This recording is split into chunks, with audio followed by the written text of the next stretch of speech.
Hello UPSC aspirant, hope so you all are doing so good. My name is Abhay and I'm a fellow UPSC aspirant. क्या आप कभी सोचते हैं कि Indian airlines हमारे पैसे से छलकर क्यों लगती हैं?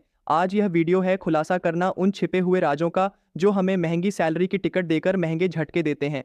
टुडे का टॉपिक है airlines are looting us, one problem with Indian airlines. यानी फ्लाइट में चढ़ते ही हम जब लगता है हाई फीस के बावजूद भी हम चीटेड महसूस करते हैं। टिकट बुक करने से लेकर फ्लाइट टच डाउन तक ऐसे कई तरीके हैं जिनसे इंडियन कैरियर्स पैसेंजर्स के साथ अनफेयर प्रैक्टिसेस करते हैं। सबसे पहले शुरू करते हैं एक शॉकिंग फैक्ट से। ट्रैवलर की वेबसाइट ट्राइप एडवाइजर की रिसर्च बताती है कि भारत में एवरेज एयरफेयर दुनिया के हाईएस्ट सेगमेंट में आता है, लेकिन सर्विस कंप्लेंट रेट्स भी बहुत ज़्यादा हैं। मतलब हम वही पैसा दे रहे हैं जो अन्य देशों में दिया जाता है, लेकिन सर्विस उसमें से बहुत कम ले पाते हैं। फर्स्ट रीज़न, हिडन फीस और बैगेज स्कैम्स। टिकट खरीदने पर लगता है कि बहुत सस्ता लग रहा है, लेकिन फिर पता चलता है कि seat selection, priority boarding, meals और सबसे ज़रूरी चेक्ड बैगेज, इन सब के लिए सेपरेट चार्जेस होते हैं। कई बार तो फ्लाइट के गेट पर बैगेज वेट थोड़ा एक्सीड होने पर तुरंत सरचार्ज लगाया जाता है। पैसेंजर को लास्ट मिनट में शॉक दिया जाता है। ये जो ट्रिक्स हैं एयरलाइंस की, ये हम कस्टमर्स को झटके देने के लिए डिज़ाइन की जाती हैं। Second reason, frequent flight delays और रीस्केड्यूलिंग विदाउट कॉम्पेंसेशन। इंडिया में फ्लाइट डिलेज का कल्चर इतना नॉर्मल हो गया है कि एयरलाइंस डिले को रूटीन बना चुकी है। DGCA की डेटा बताती है कि इंडियन कैरियर्स की on time performance global average से 15% लोअर है। और अगर आपकी फ़्लाइट 5 आवर्स डिले हो गई तो भी अक्सर आपको केवल रिफ्रेशमेंट्स वाउचर या होटल वाउचर मिलता है, कैश कॉम्पेंसेशन पहले से नहीं मिलता। थर्ड रीज़न, कैंसलेशन पॉलिसीज़ और रिफंड का drama. Many airlines cancellation policy में फाइन प्रिंट से काम लेती हैं। टिकट कैंसिल किया तो रिफंड होता दिखता है, लेकिन पैसे वापस मिलने में मंथ्स लग जाते हैं और सर्विस चार्जेस कट जाते हैं। कई ट्रैवलर्स ने बताया कि एक रिफंड के लिए उन्होंने एयरलाइन से बार बार फॉलो अप करना पड़ा, जबकि एयरलाइंस कहते हैं कि सिस्टम इशू था। ये कस्टमर का समय और पेशेंस दोनों एक्सप्लॉइट करना कहलाता है। Fourth reason, add on services की अपसेलिंग। चेक इन काउंटर पर या ऐप में आपको अपसेलिंग के नाम पर airport transfer, fast track security, lounge access जैसी सर्विसेज दिखती हैं, लेकिन जब पैसेंजर लेता है तो उन्हें पता चलता है कि यह पास बहुत लिमिटाडो होता है और एक्सपीरियंस उतना खास नहीं होता जितना आपने सोचा था। एयरलाइंस पैसे इन हिडन अपसेल से बनाती हैं।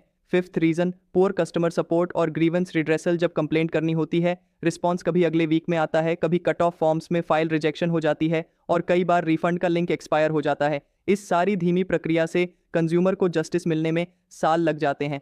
अब हम बात करते हैं इन्फॉर्मेशन का जो हमने कलेक्ट किया है वेबसाइट्स जैसे बिजनेस स्टैंडर्ड, मनी कंट्रोल और इंडियन एक्सप्रेस की रिसर्च से, जिनमें पाया गया कि पैसेंजर्स का ट्रस्ट एयरलाइंस पर डीना कम हो रहा है और एयरलाइन इंडस्ट्री को स्ट्रिक्टर रेगुलेशन की आवश्यकता है।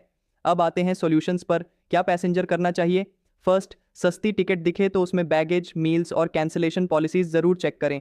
सेकंड, अगर फ्लाइट डिले 2 घंटे से ज़्यादा हो तो DGCA रेगुलेशंस याद करें, क्योंकि कॉम्पेंसेशन क्लेम करने का हक आपको मिलता है। थर्ड, रिफंड या कैंसिलेशन में डॉक्यूमेंट्स रखें, ईमेल ट्रेल रखें ताकि फॉलोअप आसान हो सके। फोर्थ, एयरलाइंस रिव्यूज़ और पैसेंजर फोरम्स को ध्यान से पढ़ें। कॉमन कंप्लेंट्स को जानकर आप चॉइसेस इन्फॉर्म्ड तरीके से कर सकते हैं। Fifth, demand transparency. एयरलाइंस से ओपनली पूछें कि चार्जेस क्यों लग रहे हैं और सोशल मीडिया पर अपनी शिकायत डालिए, इससे उनके पास पब्लिक प्रेशर बनता है। अब एक इंटरेस्टिंग नमूना शेयर करते हैं। यूके सिविल एविएशन अथॉरिटी के डेटा में पाया गया कि जब पैसेंजर्स ने एयरलाइंस को ओवरचार्जिंग के लिए कलेक्टिव कंप्लेंट्स भेजे तो एयरलाइंस वॉलंटरी प्राइस रिडक्शन करने लगी। मतलब पब्लिक आउटरीच का रियल इम्पैक्ट होता है। तो आखिर इसका टेक अवे क्या है? कोट के साथ खत्म करते हैं, transparency is the best currency in the airline business. यदि एयरलाइंस हमारा ट्रस्ट लूज करेंगी तो पैसेंजर्स फ्यूचर में चीपर बट फेयर ऑप्शंस भुनाएंगे। आउट्रो। दोस्तों, आपके साथ किस एयरलाइन कंपनी ने ऐसा एक्सपीरियंस किया? क्या आप कभी हिडन चार्जेस या रिफंड ड्रामा से गुजरे हैं? नीचे कमेंट में शेयर करें।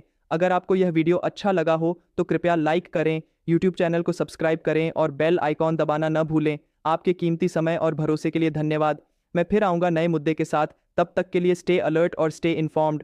अब मैं आपसे एक सवाल पूछता हूँ, क्या आप फ्लाइट से पहले एड ऑन्स लेना पसंद करते हैं या आप सिर्फ बेसिक टिकट लेते हैं, और क्यों? आपके जवाब का बेसब्री से इंतज़ार रहेगा। जय हिंद। आखिर में ये कहना चाहूँगा कि मैं एक एस्पिरेंट हूँ जो अपनी तैयारी के साथ साथ आपके लिए हर दिन थॉटफुल और रिसर्च बेस्ड वीडियोस बनाता हूँ ताकि आपका समय बचे और कॉन्सेप्ट्स क्लियर हो। इनमें मैं पेड एप्लीकेशंस यूज़ करता हूँ, ना तो कोई टीम है ना ही कोई स्पॉन्सर, सिर्फ मैं हूँ और मेरा डेडिकेशन। हर दिन वीडियो बनाना मुश्किल होता है, लेकिन आपकी लर्निंग के लिए मैं लगातार मेहनत करता हूँ। अगर आपको लगता है कि ये एफर्ट आपकी प्रिपरेशन या नॉलेज को एनरिच करता है तो प्लीज़ UPI स्कैन करके सपोर्ट जरूर कीजिए। आपका छोटा सा कंट्रीब्यूशन मेरे लिए सिर्फ फाइनेंशियल हेल्प नहीं बल्कि मोटिवेशन भी होगा। आपका ये सपोर्ट ही इस इनिशिएटिव को कंटिन्यू रख पाएगा and at the same time it will also help me keep creating high quality videos for you. So हम अपने इस वीडियो को यहीं पे कंक्लूड करते हैं। आपका सपोर्ट, आपका शेयर मेरे लिए फ्यूल का काम करेगा इस जर्नी में। मैं उतनी मेहनत, उतनी एफर्ट और लगा पाऊंगा। सो प्लीज़ आप इस वीडियो को जरूर शेयर करना। Comment down if you have any query, share this video. Thank you so much. तो अब मिलते हैं अपने अगले वीडियो में। Till then work hard, stay healthy and keep studying. I am Abhay, signing off. जय श्री कृष्णा।